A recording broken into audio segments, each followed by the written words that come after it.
Здравейте! Аз се казвам Жечка Калинова и съм управител на Idейн, който е водещ партньорството по този чудесен проект Onboard, организационна ориентация и социализация от ново поколение, който ние започнахме преди година и половина с много ентусиазъм, но да ви разкажа откъде започна всичко. Преди повече от 2 години и половина слушах един подкаст на Ню Йорк Таймс в тяхната поредица "Бъдещето на работните места". И тогава те водиха една много интересна дискусия за това как геймификацията може да подпомогне процеса на ориентация на новоназначените служители. И аз веднага реших, че това е една чудесна идея.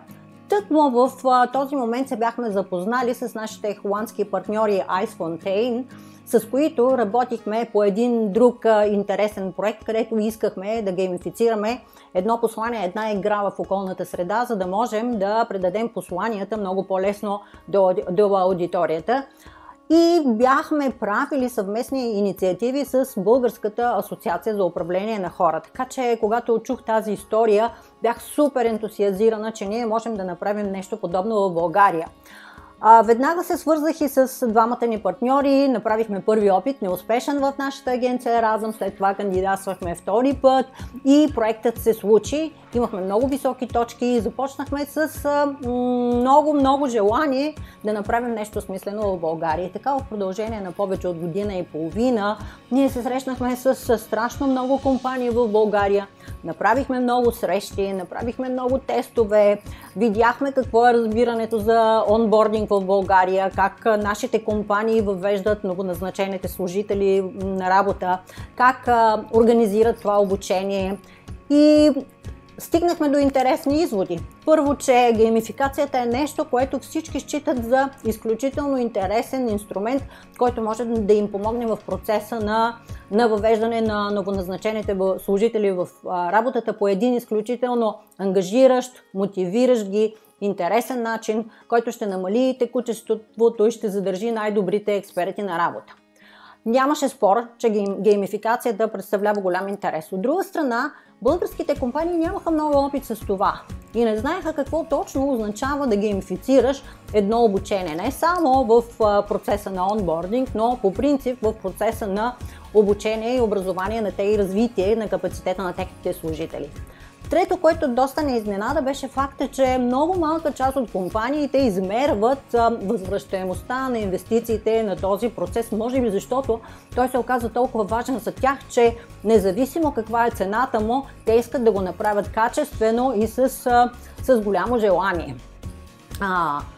В процеса на тези дискусии ние разбрахме, че една методология, която да помогне на нашите компании, не само на нашите и на европейските компании, да приложат геймификацията и да видят по какъв начин могат да изчислят възвръщаемостта на тази инвестиция, е изключително полезен. Ето защо това е един от документите, които ние сме подготвили като резултат от нашия проект. Една методология за изчисляване на ключовите индикатори за измерване на успеха и напредъка на онбординг процеса като цяло и на геймифицирания онбординг процес в сравнение с традиционния. Подготвили сме за нашите компании, а и за европейските, разбира се, една методология, как по принцип трябва да се направи геймификацията, като тя е приложима в много индустрии, има много съвети как това да се случи, с много инструменти, които могат да бъдат използвани. Отгоре на това сме направили една техническа спецификация за всички фирми, които биха желали да разработят проекта за геймифициране на техния онбординг. Независимо дали ще го изпълнят с собствени усилия или ще го възложат на някакъв външен изпълнител, тази техническа спецификация ще ги води по стъпка в това, кое е най-важно в процеса и кое задължително трябва да следват и да съобразят, когато оформят и планират идеята си, защото геймификацията не съществува сама за себе си. Най-важното, което е тя да бъде вписана в организационната култура на съответната организация или компания и да отговаря на нуждите и готовността на техните служители да се включат в един такъв процес. Както казах вече, не само в онбординга, а въобще в целия процес на повишаване на квалификацията. Достъпни са и всички резултати от нашите срещи и проучвания. Те са обобщени в доклади, могат да ви дадат изключително много идеи за това какво е важно, какво се случва в България, какво се случва в Европа и какво бихте могли да направите. Разбира се, тествахме геймифицирания подход в 2 български фирми. Аз много им благодаря за това, че те участваха в нашия проект. Това е NeoPearl и PlaneCare. Направихме по 2 обучения за тях.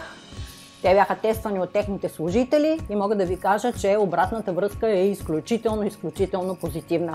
Тоест, всеки един може да се опита и да направи част от своя онбординг геймифициран, използвайки нашите инструменти, инструмента на партньора ни icefontaine от Холандия или всяка една друга геймифицирана платформа, която намерят или биха желали да ползват. Тоест всички документи, които ние сме подготвили, са приложими на практика за всяка фирма в всеки един сектор и използвайки който инструмент на тях им се струва най-добър, най-работещ и най-лесно може да се интегрира в техните съществуващи системи.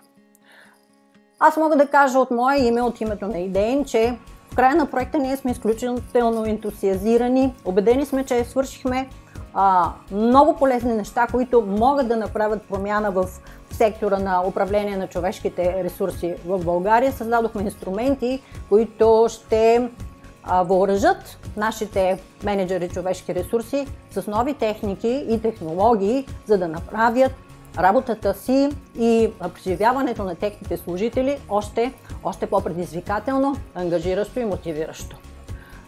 В края на проекта, обръщайки се назад, искам да благодаря още веднъж на нашите партньори icefontaine от Холандия, които са фирма с повече от 30 годишна история в разработването на геймифицирани обучителни материали. Българската асоциация за управление на хора, която е най-престижната организация на менеджери по човешките ресурси в България, която всяка една компания познава, които правят чудесни неща за сектора и разбира се на нашия си екип за това, че успяхме заедно да координираме и изпълним един чудесен проект. На края на проекта искам също така да кажа, че ние не спираме до тук.